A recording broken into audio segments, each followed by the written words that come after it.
Kami sedang berbincang dengan Evgeny Alexievich Fedorov. Evgeny Alexievich adalah seorang kolonel di Angkatan Bersenjata Rusia. Evgeny Alexievich adalah kandidat ilmu ekonomi, anggota Majelis Rendah Parlemen Rusia, anggota Komite Duma Negara untuk Anggaran dan Pajak, serta penasihat negara Federasi Rusia yang sebenarnya. Ini bukan perbincangan kita yang pertama. Kita sudah membuat banyak video bersama sekitar 10, 8, 7 tahun yang lalu. Dan alasan saya datang kepada Anda hari ini di tahun 2025, ya hari ini bulan Juni 2025, karena sebagian besar prediksi dan ramalan Anda ternyata benar. Tidak semuanya, ya tidak 100%. Namun demikian, saya telah membandingkan dengan banyak politisi lain, beberapa analis, para pembicara di YouTube. Di sana, ya dengan berbagai orang, saya membandingkan dengan semuanya. Dan ternyata persentase prediksi Anda yang Anda buat dulu di masa lalu, ya itu sangat tinggi. Anda melampaui semua orang. Anda sangat sering tepat mengenai apa yang sekarang terjadi. Artinya, apa yang Anda prediksi itu benar-benar terjadi, baik sepenuhnya maupun sebagian ya, atau terjadi, tapi dalam bentuk yang agak berbeda, namun tetap saja itu terjadi. Dan tentu saja saya penasaran, mengapa Anda memiliki kemampuan untuk meramalkan seperti itu? Jelas Anda bukan seorang peramal, kan? Bukan juga seorang astrolog atau semacamnya. Artinya, Anda berangkat dari pertimbangan tertentu.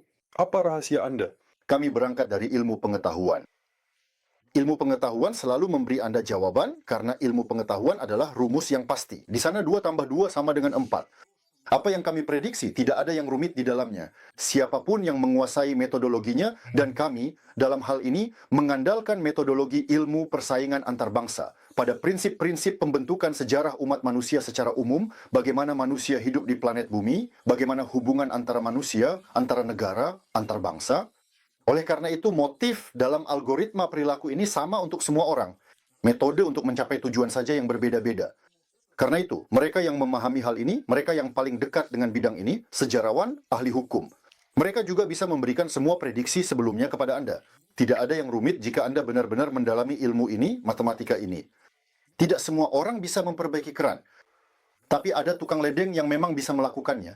Bukan karena mereka jenius, tapi karena mereka memang menekuni dan mempelajari bidang tersebut. Begitu juga di sini. Artinya, kita memahami bagaimana hubungan antar bangsa berjalan. Dan kita juga memahami melalui apa hubungan itu terjadi dan seperti apa hasil dari hubungan tersebut. Apa yang menjadi dasar Anda?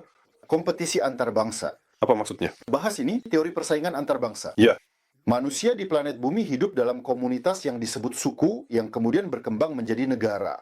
Sekarang ini disebut bangsa, ya, negara bangsa. Hewan pun hidup dalam kelompok, kawanan, atau semacamnya. Itulah bentuk kehidupan mereka. Dan antar kelompok ini mereka saling bersaing. Inilah persaingan. Persaingan di lingkungan hidup, ya, persaingan di alam.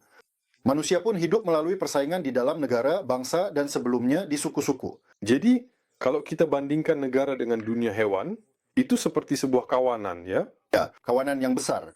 atau seperti kawanan serigala. Anggap saja seperti sarang semut. Jadi, secara kasar, dia hidup di sarang semut ini dan bersaing dengan sarang semut lainnya. Dan akibat evolusi, sekarang hanya tersisa 193 sarang semut seperti itu. Jadi Anda menghitung semua negara, Ya, yang terdaftar di PBB. ya, baik-baik. Dan inilah yang disebut persaingan antar bangsa ya. Itulah yang disebut persaingan antar bangsa. Dan dari sinilah seluruh kehidupan umat manusia adalah peperangan yang tiada henti. Sebagai momen paling mencolok dari persaingan ini. Coba saja Anda ambil buku pelajaran sejarah manapun, dan biasanya di bagian akhir ada ringkasan singkat peristiwa-peristiwa sejarah. Dan di sana yang ada hanyalah daftar peperangan. Perang, perang, perang, perang, kudeta, penggulingan, perang, perang, perang, revolusi. Inilah bentuk paling terkonsentrasi dari persaingan antar bangsa, yaitu dalam bentuk perjuangan kompetitif tertinggi, yaitu perang. Semua perang hanya demi wilayah. Artinya, perang yang bukan demi wilayah hanyalah perang-perang antara, biasanya tidak sebesar itu. Setiap perang besar-besaran adalah hasil dari perubahan batas wilayah, atau jika tidak ada perubahan, maka itu berarti penolakan terhadap suatu wilayah. Jadi ini adalah perjuangan. Seperti pada hewan yang memperebutkan wilayah hidup, atau misalnya tempat yang dikendalikan, di mana kawanan tertentu menguasai wilayah tersebut. Jadi bangsa-bangsa saling bersaing dan untuk Persaingan antar wilayah. untuk bertahan hidup. Ya, pada dasarnya ini soal bertahan hidup seperti pada hewan tentu saja. Ya, benar-benar sama persis.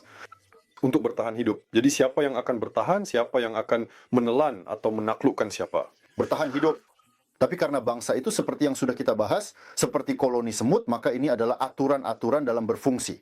Pada dasarnya, manusia itu sama saja di mana-mana, baik di sini, di Inggris, maupun di Prancis. Tetapi komunitas mereka lah yang sebenarnya menjadi mata rantai persaingan, yaitu komunitas itu sendiri. Dan dengan demikian, perluasan wilayah memungkinkan komunitas ini untuk berubah, dengan menyerap orang lain jika mereka bersedia bermain sesuai aturan komunitas tersebut. Dan pada generasi kedua atau ketiga, mereka bahkan akan lupa bahwa mereka pernah diserap. Jadi perjuangan untuk kelangsungan hidup komunitas nasional itulah yang disebut persaingan antar bangsa. Ya, seluruh wilayah di planet bumi ini sudah terbagi-bagi. Jadi jika kamu ingin menjadi lebih besar, kamu harus merebutnya dari orang lain. Kenapa tidak bisa bekerja sama? Karena motif makhluk manusia, seperti juga makhluk hidup pada umumnya, adalah ekspansi yang bersifat kompetitif. Ya mungkin saja, secara teori, serigala bisa bekerja sama dengan domba, menggembalakan domba dan hidup dari susunya. Tapi di alam tidak seperti itu. Itulah kehidupan. Katakanlah Tuhan atau sesuatu telah mengatur kehidupan persis seperti apa adanya. Manusia sebagai makhluk hidup adalah bagian dari alam dengan pendekatan dan prinsip-prinsipnya sendiri, seperti halnya di alam. Otak adalah semacam alat yang membedakan manusia sebagai makhluk hidup dari makhluk hidup lain seperti harimau, serigala, atau beruang. Tapi mereka juga punya otak. Tingkat efektivitasnya berbeda-beda. Ya, ada cakar, gigi, telinga, dan di sini juga ada otak yang kuat. Namun tujuannya pada dasarnya tidak berubah. Artinya, ya, alasan semua makhluk hidup bertahan hidup, itulah juga alasan manusia hidup. Nah, saya ingin menekankan hal ini. Mengerti? Jadi alasan semua makhluk hidup dan pada manusia muncul unsur budaya. Ya, itu memang sangat signifikan. Tentu saja 1000 kali lebih besar dibandingkan makhluk hidup lain ya. Namun pada dasarnya, itu tidak terlalu mengubah makna utamanya. Itu adalah lapisan tambahan di atas yang mendasar. Ya, benar. Jadi pada dasarnya, hal itu sendiri tidak mengubah tujuan.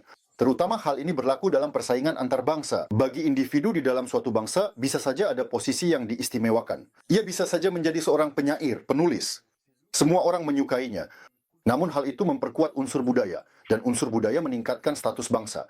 Dan peningkatan status bangsa berdampak positif pada persaingan bangsa tersebut. Oleh karena itu, pada dasarnya bangsa-bangsa menyukai, bisa dibilang, para pelaku budayanya, karena dalam pemahaman geopolitik dan historis, seorang pelaku budaya yang luar biasa, ia lebih baik daripada seorang prajurit dalam mencapai tujuan dominasi bangsa. Nah, bisa dibilang mereka menempuh jalan yang berbeda. Prajurit punya tugasnya sendiri, pelaku budaya juga punya tugasnya sendiri, Ya, tapi bidang yang berbeda.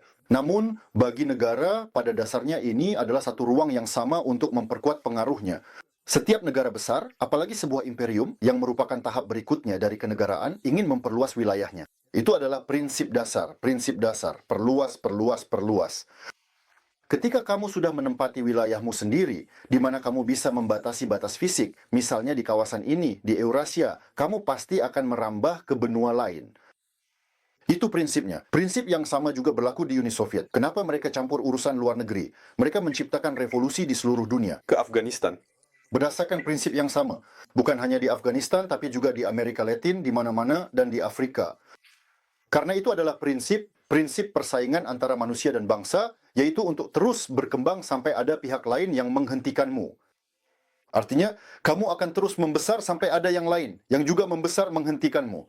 Dan momen pertemuan ambisi-ambisi inilah yang menjadi batas baru setelah terjadinya eskalasi dalam bentuk perang dunia. Sekarang kita bisa banyak berkomunikasi dengan orang asing, sesuatu yang dulu tidak mungkin. Dan ya, pada dasarnya semua orang itu normal. Orang Jerman yang baik, orang Belanda yang baik, orang Amerika yang baik, kamu bisa berkomunikasi dengan mereka dengan baik. Mereka tidak menginginkan hal buruk untukmu, aku juga tidak menginginkan hal buruk untuk mereka. Iya, tapi justru negara sebagai sebuah sistem, mereka saling bertentangan. Ada semacam persaingan di antara mereka. Marlinik tidak bersahabat satu sama lain. Ya, lalu, apa yang harus kita lakukan jika kita sebagai manusia bisa berkomunikasi dengan baik dan tidak punya masalah satu sama lain? Tapi negara punya masalah dan kita berasal dari negara yang berbeda. Apa yang harus dilakukan? Hidup. Dalam hidup ini, hiduplah sesuai dengan aturan hidup itu sendiri. Jika kalian tidak ingin ada masalah di generasi kalian, maka sudah ada mekanisme yang dikembangkan dalam masyarakat manusia. Contohnya, para bandit.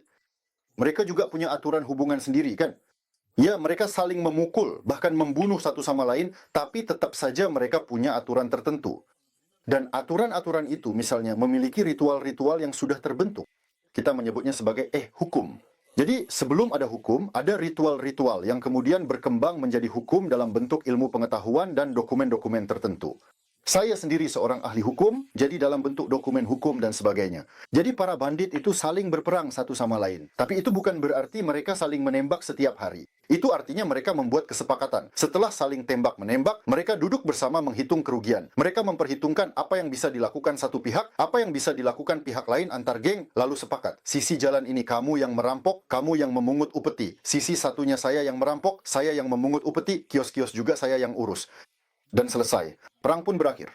Lalu lama-kelamaan muncul pertentangan. Salah satu dari mereka merasa dirinya sudah hebat. Sekarang dia bukan lagi punya 500 bandit, tapi sudah 1000. Dan lagi, Atau yang satunya merasa lebih kuat. ya, atau yang satunya merasa lebih kuat. Perang lagi, lalu mereka sepakat lagi. Pada dasarnya, begitulah mekanisme umat manusia bekerja, hanya saja sekarang disebut hukum.